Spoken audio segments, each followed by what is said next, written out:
Bruno Heuby est une pointure dans le domaine des courses de grand fond. Aujourd'hui professeur de PS, il a un palmarès hors norme. Membre de l'équipe de France de 100 km, 2 fois champion du monde par équipe de 100 km avec un record personnel de 6h51, il remporte en 2005 les 100 km de Millau et en 2008, il gagne une course de 24 heures en parcourant 242 km. Pensez au travail des bras, au travail de pied qu'on a fait tout à l'heure. Allez Manu, laisse pas partir Nico, accroche, accroche. On met les bras, les talons touchent pas. Et là on met de la qualité dans le travail de pied. Allez jusqu'au bout avec les bras, hop, hop, hop, voilà.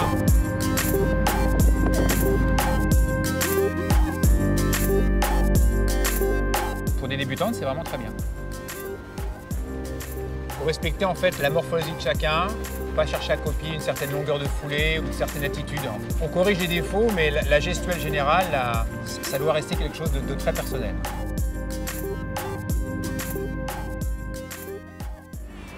Il y a ça de très gratifiant avec le sport et avec la course à pied, c'est qu'on progresse très vite.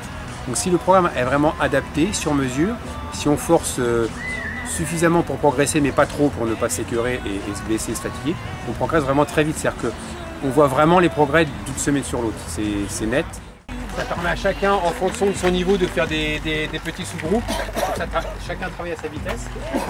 Et puis ça permet aussi, surtout, même s'il y a des retardataires, que tout le monde reste dans un espace proche.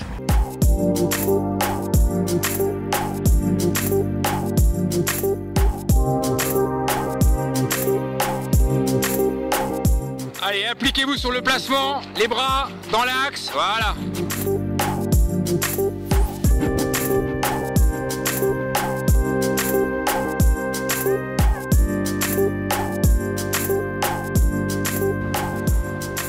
L'écueil du débutant, c'est souvent ça, c'est-à-dire qu'on va sur son parcours préféré, on part, on se chronomètre, la fois suivante on revient et on essaie de gagner 30 secondes, et la fois d'après on la gagne 1 minute, et on est content, on progresse très vite, parce qu'en fait on court toujours dans une allure assez rapide qui permet de progresser, mais ça mène très vite à la stagnation et après, voire même à la régression. C'est-à-dire qu'en fait on court toujours à la même vitesse.